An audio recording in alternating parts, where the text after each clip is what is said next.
Hello friends, welcome to my channel जिसका नाम है सिमरन पंजाबी। ये चैनल मैं खास तौर पर पंजाबी के स्टूडेंट लिए बनाया जो एंटी एग्जाम की तैयारी कर रहे हैं तो इतने आके अपने एग्जाम की तैयारी कर सकते हैं। इतने मैं तुम्हें डिफरेंट टाइप की इन्फॉर्मेशन प्रोवाइड करवानी है जो तुहाडे एग्जाम वास्ते ज़रूरी है। इस तो अलावा अनअकैडमी लर्निंग प्लेटफॉर्म उत्ते भी 2018 तो मैं पढ़ा रही हाँ पंजाबी सबजैक्ट का। इस तो अलावा फॉलो कर सकते हो तुसीं मैनूं अनअकैडमी ते यूट्यूब ते सबसक्राइब जरूर करो चैनल नूं ते नाल दे नाल टैलीग्राम उत्ते भी जाके ज्वाइन जरूर करो। जेकर तुसी जो मैं पढ़ा रही हाँ उन्होंने PDF लैने ने। इस तो अलावा भी कुछ होर उत्थे नोट्स वगैरह अवेलेबल ने ते ये जेह्ड़े तुसी यूज़ कर सकते हो अपनी स्टडी दे वास्ते। सो ज़रूर इन्हां ते जाके फॉलो करो ते इन्हां दे जेह्ड़े लिंक होणगे ओह तुहानूं डिस्क्रिप्शन बॉक्स दे विच मिल जाणगे। सो अज असी अपने नैक्सट टॉपिक बारे पढ़ांगे जिहड़ा कि साडा सूफी कविता बारे है। दस दिनी है कि मैं शॉर्ट्स जिहड़े टॉपिक है ने वो पढ़ा रही हाँ तुहानूं, ठीक है। इस तो अलावा फुल दे विच भी असी इन्हां नूं पढ़ांगे क्योंकि शॉर्ट्स दे विच भी थोड़ा बहुता दस्सिया होया है ते ओपनली भी जेकर है तो उस दे विच भी काफ़ी कुछ दस्सिया है। सो पहले शॉर्ट्स की गल करते हैं फिर असी ज़्यादा वाली गल करांगे, ठीक है। सो फस्ट ये की क्या है कि 11वीं सदी दे विच जदों भारत उत्ते सुल्ताना दे हमले शुरू हो गए सी तां सुल्तान महमूद गजनवी ने 17 हमले किए सी। इन्हां हमलिਆਂ कारण की गया सी भारत जिहड़ा गया सी राजनीतिक तौर पर बहुत ही ज़्यादा कमज़ोर हो गया सी।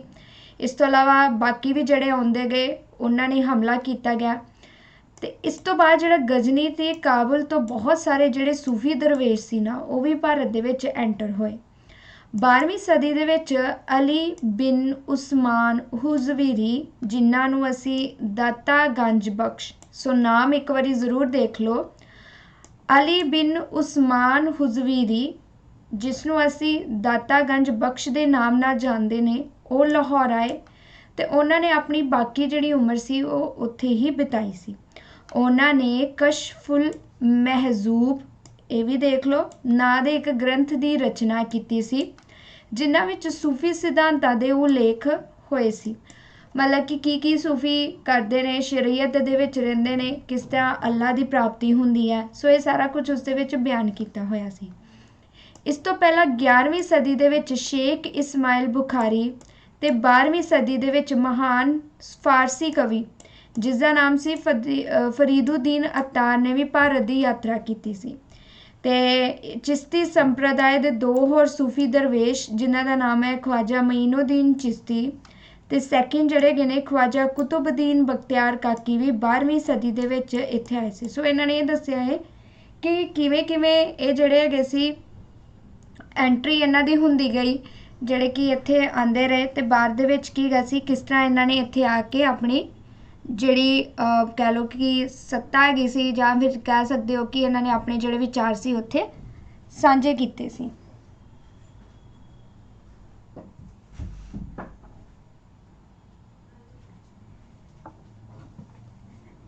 इस तो अलावा ख्वाजा मईनुद्दीन चिश्ती ने अजमेर शरीफ जिहड़ा हैगा सी उसनूं अपना ठिकाना बनाया ते काकी जी बहुता समा जिहड़े हैगे सी वो सूफियां दे जिहड़े दिल्ली केंद्र दा संचालन वो करते रहे सी। हुण भारत विच सूफियां दे बहुत सारे जिहड़े सिलसिले भी स्थापित रहे जिन्हां विचों कुछ प्रमुख सिलसिले इस तरह हैगे ने ते उन्हां दे जिहड़े संस्थापक सी कादरी, जिवें कि भारत दे विच उन्हां ने क्या है सिलसिले जिहड़े स्थापित होए सी। कादरी जिसदे हैगे सी संस्थापक शेख अब्दुल कादर जिलानी, फिर चिश्ती शेख अबू असहाक शामी, मदारी कलंदरी शेख बदियुद्दीन उर्फ शाह मदार, नक्शदीन दे गिने ख्वाजा बहाउद्दीन नक्शबंद ते सुहरावर्दी दे शेख ज़ियाजुद्दीन अबून ज़ीब सुहरावर्दी। सो इन्हां ने क्या है कि भारत विच उस तरह तो सिलसिले काफ़ी हैगे ने, उन्हां तो अगे भी उन्हां दे उप सिलसिले आएंदे गए ने जो उन्हां दी शरीयत दे आधार ते गए ने। जस्ट उन्होंने जिहड़े फेमस हैगे ने उन्हां दे ही उन्होंने नाम दस्से ने ते बाकी हुण उन्हां दे अगे असीं पढ़ांगे कि शेख फरीद जिहड़े हैगे सी समा इन्हां दा देख लो 1173 तो लैके 1266 ईस्वी तक दा सी। शेख फरीदुद्दीन मसूद गंज शक्कर दा जन्म 1173 पूरा नाम भी इन्हां दा देख लो विच पिता जमालुद्दीन सुलेमान ते माता मरियम दे गृह विखे 1173 ਪਿੰਡ ਕੋਠੇਵਾਲ ਜਿਹੜਾ ਹੈਗਾ ਸੀ ਸੂਬਾ ਮੁਲਤਾਨ ਵਿਖੇ ਹੋਇਆ ਸੀ।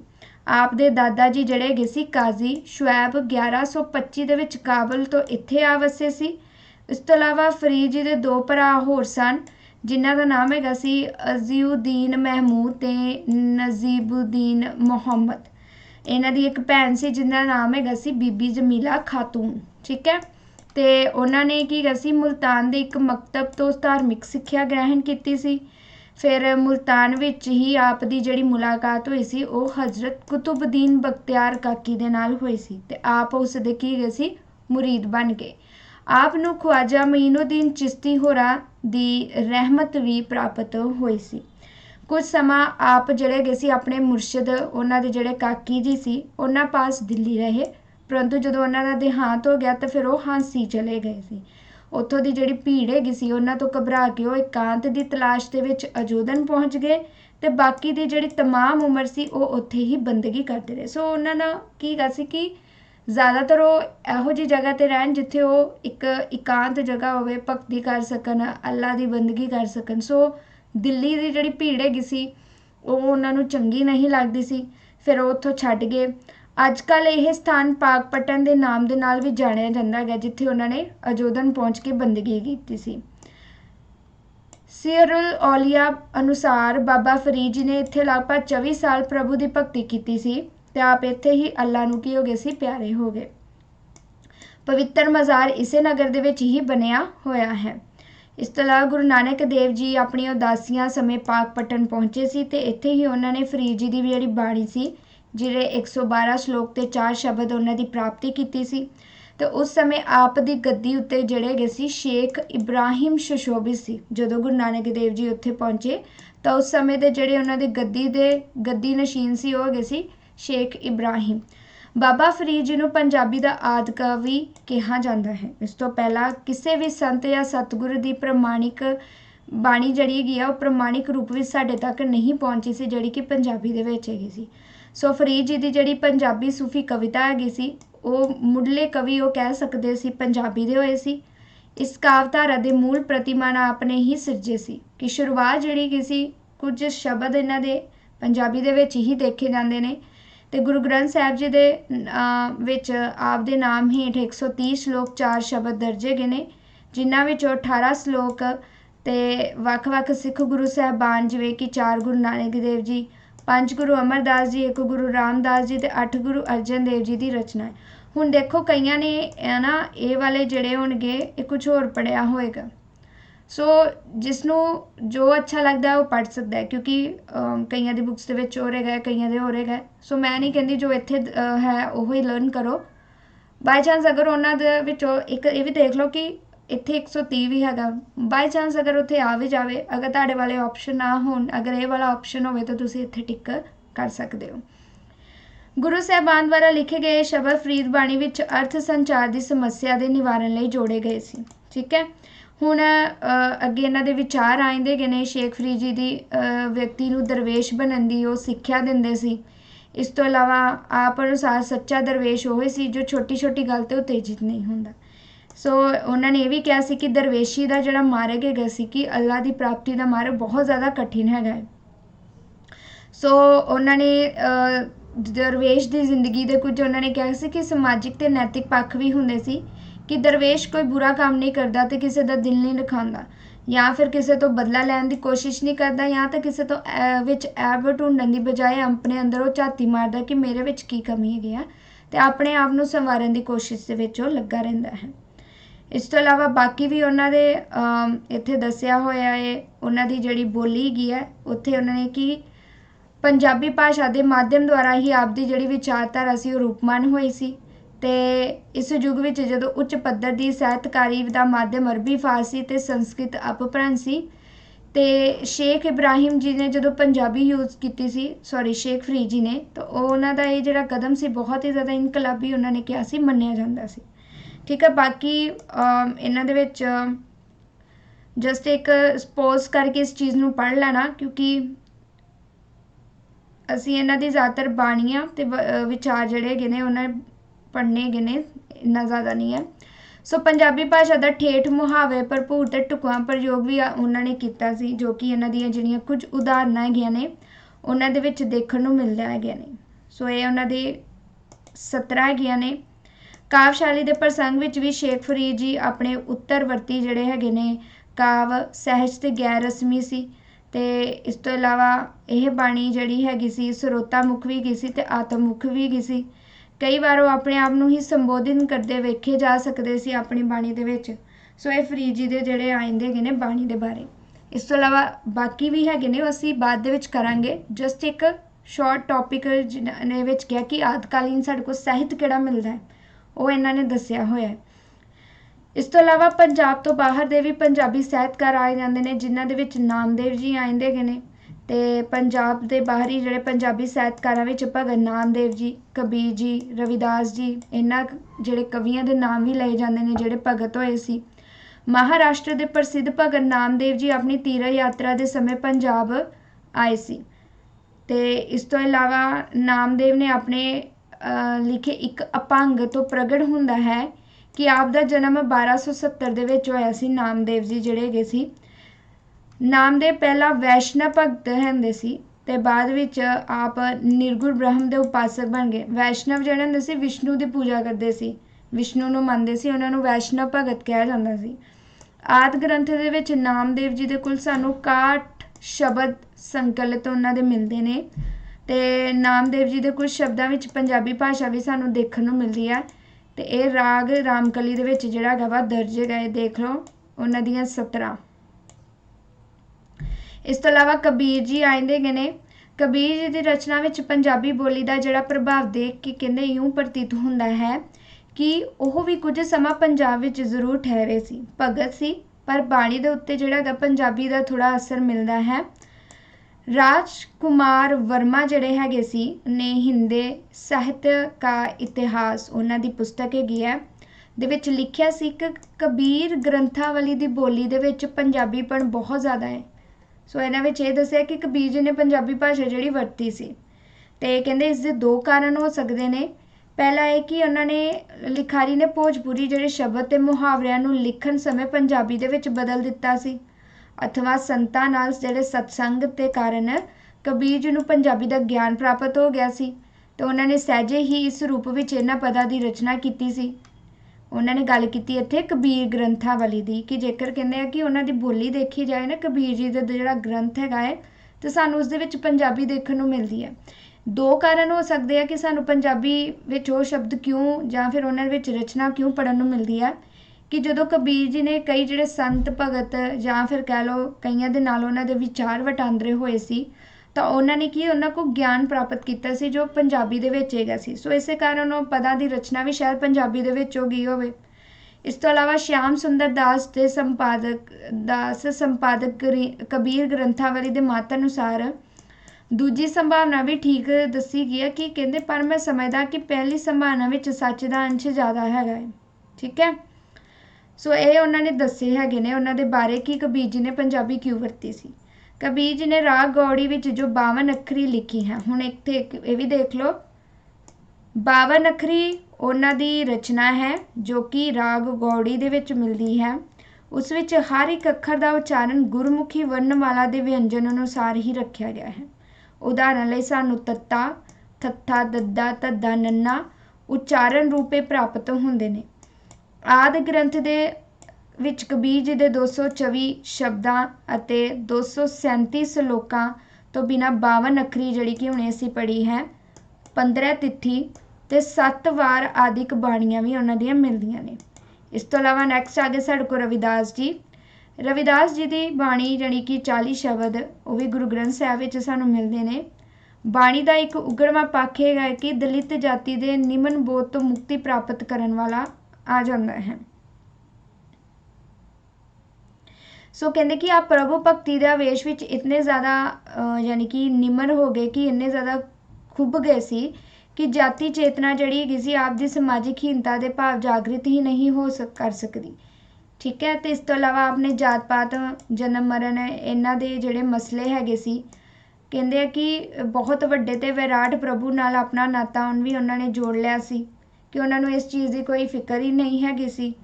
ਤੇ ਇਸੇ ਲਈ ਕਹਿੰਦੇ ਗਏ ਕਿ ਆਪ ਬਾਰ ਆਪਣੇ ਜਿਹੜੇ ਚਮਾਰ ਹੋਣ ਦੀ ਜਿਹੜੀ ਸਮਾਜਿਕ ਹੈਸੀਅਤ ਨੂੰ ਵੀ ਪ੍ਰਗਟ ਕਰਦੇ ਰਹਿੰਦੇ ਸੀ ਕਿ ਉਹਨਾਂ ਨੂੰ ਇਹ ਸੀ ਕਿ ਅਗਰ ਮੈਂ ਛੋਟੀ ਜਾਤ ਦਾ ਹੈ ਤਾਂ ਮੈਨੂੰ ਕੋਈ ਇਸ ਦਾ ਹੈ ਨਹੀਂ, ਮਤਲਬ ਨਹੀਂ ਹੈਗਾ, ਕਿਉਂਕਿ ਉਹ ਰੱਬ ਦੇ ਨਾਲ ਜੁੜ ਚੁੱਕੇ ਸੀ ਤੇ ਰੱਬ ਜਿਹੜਾ ਉੱਚ ਨੀਚ ਤੇ ਜਾਤ ਪਾਤ ਨਹੀਂ ਦੇਖਦਾ।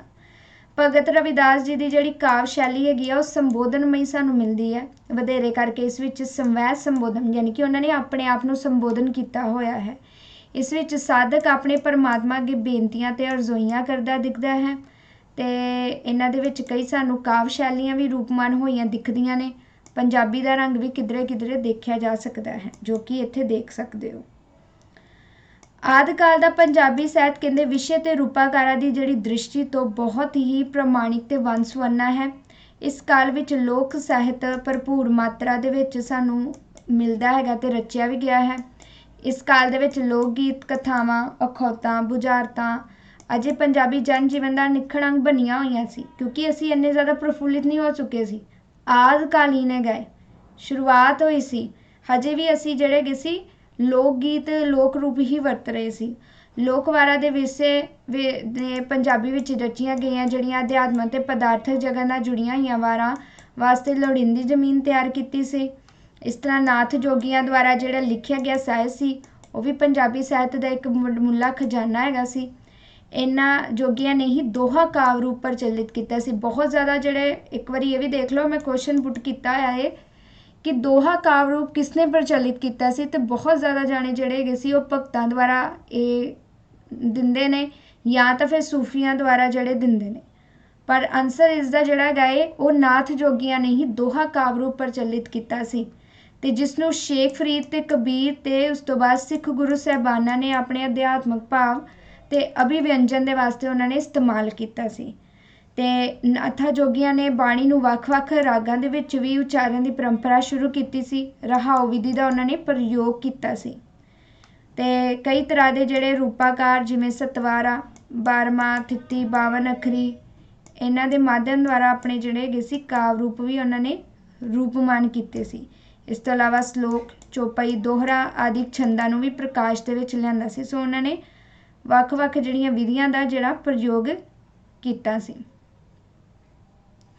ਤੇ ਪ੍ਰਤੀਕਾਤਮਕ ਅਭਿਵਿਅੰਜਨ ਦੀ ਕਾਵ ਪਰੰਪਰਾ ਦਾ ਵੀ ਉਹਨਾਂ ਨੇ ਆਰੰਭ ਕੀਤਾ ਸੀ ਕਿ ਪ੍ਰਤੀਕਾਂ ਦੁਆਰਾ ਜਿਹੜੀ ਆਪਣੀ ਬਾਣੀ ਹੈਗੀ ਹੈ ਉਹਨਾਂ ਦੇ ਵਿੱਚ ਕਾਵ ਰਚਨਾ ਕਰਨੀ। ਇਸੇ ਕਾਲ ਦੇ ਇੱਕ ਹੋਰ ਕਵੀ ਹੈਗੇ ਨੇ ਮਸਊਦ ਨੇ ਪੰਜਾਬੀ ਦੇ ਵਿੱਚ ਇੱਕ ਦੀਵਾਨ ਲਿਖਿਆ ਸੀ ਤੇ ਮਹਿਮੂਦ ਸ਼ਿਰਾਨੀ ਅਨੁਸਾਰ ਮਸਊਦ ਨੇ ਸਿਰਫੀ, ਬਾਰਮਾਹਾ ਤੇ ਹਫਤਾਵਾਰਾਂ ਆਦਿ ਕਾਵ ਰੂਪਾਂ ਦੀ ਸਿਰਜਣਾ ਕੀਤੀ ਸੀ। ਸੋ ਉਹਨਾਂ ਦੇ ਅਨੁਸਾਰ ਜਿਹੜਾ ਮਸਊਦ ਕਵੀ ਹੈਗੇ ਸੀ ਸਿਰਫੀ, ਬਾਰਮਾਹ ਤੇ ਹਫਤਾਵਾਰ ਜਿਹੜੇ ਕਾਵ ਰੂਪ ਹੈਗੇ ਸੀ ਉਹਨਾਂ ਦੁਆਰਾ ਰਚੇ ਗਏ ਸੀ। ਕਾਵ ਕਿੱਸਾ ਕਾਵ ਪਰੰਪਰਾ ਦੇ ਜਿਹੜੇ ਮੁੱਢਲੇ ਕਵੀ ਵੀ ਇਸੇ ਕਾਲ ਦੇ ਵਿੱਚ ਹੀ ਹੋਏ ਹੋਣਗੇ। ਆਦਿਕਾਲੀਨ ਜਿਹੜਾ ਕਾਲ ਹੈਗਾ ਸੀ ਜਿਨ੍ਹਾਂ ਦੀਆਂ ਰਚਨਾਵਾਂ ਤੇ ਸਿਰਨਾਵੇਂ ਵਿੱਚ ਵੀ ਇਸ ਕਾਲ ਵਿੱਚ ਨਿਰੰਤਰ ਰਹਿਣ ਵਾਲੀ ਗੜਬੜ ਵਿੱਚ ਗਵਾਚ ਰਹਿ ਗਏ, ਯਾਨੀ ਕਿ ਜਿਨ੍ਹਾਂ ਦੁਆਰਾ ਜਿਹੜੀਆਂ ਰਚਨਾਵਾਂ ਕਾਫੀ ਰਚੀਆਂ ਗਈਆਂ ਸੀ ਜਿਹੜੀਆਂ ਸਾਡੇ ਤੱਕ ਨਹੀਂ ਪਹੁੰਚੀਆਂ ਪੂਰੀ ਤਰੀਕੇ ਦੇ ਨਾਲ, ਤੇ ਉਹ ਵੀ ਉਸ ਸਮੇਂ ਜਿਹੜਾ ਲੜਾਈਆਂ ਦਾ ਦੌਰ ਚੱਲਦਾ ਪਿਆ ਸੀ ਉਸੇ ਵਿੱਚ ਹੀ ਉਹ ਗਵਾਚ ਗਈਆਂ ਸੀ। ਪੰਜਾਬੀ ਸਾਹਿਤ ਦੇ ਇਤਿਹਾਸਕਾਰਾਂ ਨੇ ਪੁਸ਼ਯ ਨਾਮ ਦੇ ਇੱਕ ਕਵੀ ਵੱਲ ਸੰਕੇਤ ਵੀ ਕੀਤਾ ਹੈ ਜੋ ਕਿ ਇੱਕ ਪ੍ਰਮੁੱਖ ਕਿੱਸਾਕਾਰ ਵੀ ਹੈ। ਇਸ ਤੋਂ ਇਲਾਵਾ ਸ਼ੇਖ ਫਰੀਦ ਇਸ ਕਾਲ ਦਾ ਇੱਕ ਹੋਰ ਗੌਰਵਮਈ ਉਪਲਬਧੀ ਮੰਨੀ ਜਾਂਦੀ ਹੈ। ਉਹਨਾਂ ਨੇ ਪੰਜਾਬੀ ਸਾਹਿਤ ਦੀ ਪ੍ਰਮੁੱਖ ਕਾਵਧਾਰਾ ਸੂਫੀ ਕਾਵ ਨੂੰ ਜਨਮ ਦਿੱਤਾ ਸੀ ਤੇ ਇਹ ਕਾਵਧਾਰਾ 19ਵੀਂ ਸਦੀ ਤੱਕ ਪੰਜਾਬੀ ਸਾਹਿਤ ਦਾ ਇੱਕ ਅਨਿੱਖੜ ਅੰਗ ਬਣੀ ਰਹੀ ਸੀ। ਬਾਅਦ ਵਿੱਚ ਇਹ ਖਤਮ ਹੁੰਦੀ ਗਈ। ਸੁਲਤਾਨ ਬਾਹੂ, ਸ਼ਾਹ ਹੁਸੈਨ, ਬੁੱਲੇ ਸ਼ਾਹ, ਹਾਸ਼ਮ ਵਰਗੇ ਕਵੀ ਨੇ ਵੀ ਇਸ ਕਾਵਧਾਰਾ ਦੇ ਵਿੱਚ ਕੀ ਸੀ ਨਵੀਆਂ ਸੰਭਾਵਨਾਵਾਂ ਪੈਦਾ ਕੀਤੀਆਂ ਸੀ। ਸੋ ਇਸ ਤੋਂ ਇਲਾਵਾ ਨੈਕਸਟ ਇਹਦੇ ਵਿੱਚ ਹੁਣ ਕੀ ਕਿਹਾ ਗਿਆ ਹੈ ਕਿ ਡਾਕਟਰ ਮੋਹਨ ਸਿੰਘ ਦੀਵਾਨਾ ਜਿਹੜੇ ਹੈਗੇ ਸੀ ਉਹਨਾਂ ਦਾ ਵਿਚਾਰ ਸੀ ਕਿ ਪੂਰਨ ਨਾਨਕ ਕਾਲ ਦੇ ਵਿੱਚ ਲਾਹੌਰੀ ਭਾਸ਼ਾ ਦੇ ਪ੍ਰਭਾਵ ਯਾਨੀ ਕਿ ਪ੍ਰਿਥਵੀ ਰਾਜ ਰਾਸੋ ਦੇ ਕਰਤਾ ਚਾਂਦ ਬਰਦਾਈ ਤੇ ਅਮੀਰ ਖੁਸਰੋ ਨੇ ਗ੍ਰਹਿਣ ਕੀਤੇ ਸੀ। ਸੋ ਐਕਚੁਅਲੀ ਪਤਾ ਕੀ ਗਏ ਅੱਜ ਦੀ ਇੰਨਾ ਹੀ ਅਸੀਂ ਪੜਾਂਗੇ, ਬਾਕੀ ਜਿਹੜਾ ਹੋਣਗੇ ਨਾ ਉਹ ਕੱਲ ਦੇ ਵਿੱਚ ਪੜਾਂਗੇ, ਠੀਕ ਹੈ। ਸੋ ਅੱਜ ਅਸੀਂ ਇੱਥੋਂ ਤੱਕ ਹੀ ਪੜ੍ਹਿਆ ਹੈ ਜਿਹਦੇ ਵਿੱਚ ਅਸੀਂ ਰਵਿਦਾਸ ਬਾਣੀ ਬਾਰੇ ਵੀ ਪੜ੍ਹਿਆ ਹੈ। ਇਸ ਤੋਂ ਇਲਾਵਾ ਸੂਫੀ ਕਵਿਤਾ ਵਿੱਚ ਸ਼ੇਖ ਫਰੀਦ ਉਹਨਾਂ ਦੀਆਂ ਰਚਨਾਵਾਂ ਉਹਨਾਂ ਨੇ ਕੀ ਯੂਜ਼ ਕੀਤਾ ਸੀ। बाकी ਜਿਹੜੇ ਇਹਨਾਂ ਦੇ ਅੱਗੇ ਜਿਹੜੇ ਆਏ ਸੀ ਉਹ ਅਸੀਂ ਓਪਨਲੀ ਕਰਾਂਗੇ ਬਾਅਦ ਦੇ ਵਿੱਚ। ਸੋ ਇਹ ਜਸਟ ਉਹਨਾਂ ਨੇ ਇਹਦੇ ਵਿੱਚ ਇਹ ਦੱਸਿਆ ਹੈ ਕਿ ਆਦਿਕਾਲੀਨ ਜਿਹੜਾ ਸਾਹਿਤ ਸਾਡਾ ਸੀ ਉਹ ਕਿਸ ਤਰ੍ਹਾਂ ਦਾ ਰਚਿਆ ਗਿਆ ਸੀ। ਠੀਕ ਹੈ, ਕਿਉਂਕਿ ਇਹ ਜਿਹੜਾ ਸਾਹਿਤ ਹੈਗਾ ਸੀ ਆਦਿਕਾਲੀਨ ਸਾਹਿਤ ਇਹ ਥੋੜ੍ਹਾ ਥੋੜ੍ਹਾ ਹੀ ਕਿਤੇ ਮਿਲਦਾ ਹੈਗਾ ਏ, ਅਤੇ ਇਹਦੇ ਵਿੱਚ ਇਹ ਨਹੀਂ ਦੱਸਿਆ ਜਾਂਦਾ ਹੈਗਾ ਕਿ ਉਸ ਸਮੇਂ ਕੀ ਚੀਜ਼ਾਂ ਮੌਜੂਦ ਸੀ, ਕਿਸ ਚੀਜ਼ ਦੀ ਵਰਤੋਂ ਕੀਤੀ ਗਈ ਸੀ। ਸਟਾਰਟਿੰਗ ਅਸੀਂ ਜਸਟ ਉੱਥੋਂ ਹੀ ਕਰ ਦਿੰਦੇ ਹਾਂ, ਨਾਥ ਸਾਹਿਤ ਹੋ ਗਿਆ, ਉਸ ਤੋਂ ਬਾਅਦ ਇਹ, ਪਰ ਉਸ ਤੋਂ ਪਹਿਲਾਂ ਵੀ ਜਿਹੜੀਆਂ ਚੀਜ਼ਾਂ ਰਚੀਆਂ ਗਈਆਂ ਸੀ ਜਾਂ ਫਿਰ ਜਿਵੇਂ ਹੁਣ ਪ੍ਰਿਥਵੀ ਰਾਜ ਰਸ ਉਸ ਤੋਂ ਪਹਿਲਾਂ ਦੇ ਆ ਜਾਂਦੇ ਗਏ ਨੇ। ਸੋ ਇਹ ਇਹਨਾਂ ਦੇ ਵਿੱਚ ਜ਼ਰੂਰ ਦੱਸਿਆ ਗਿਆ ਹੈ ਜੋ ਕਿ ਆਦਿਕਾਲੀਨ ਸਾਹਿਤ ਦਾ ਸਾਡੇ ਕੋਲ ਪਾਠ ਹੈਗਾ। ਠੀਕ ਹੈ, ਸੋ ਬਾਕੀ ਜਿਹੜੀ ਵੀਡੀਓ ਹੋਏਗੀ ਉਹ ਅਗਲੇ 'ਚ ਵਿੱਚ। ਸੋ ਵੀਡੀਓਜ਼ ਦੇਖਦੇ ਰਹੋ ਅਤੇ ਨਾਲ ਦੇ ਨਾਲ ਚੈਨਲ ਨੂੰ ਸਬਸਕ੍ਰਾਈਬ ਕਰੋ। Thank you.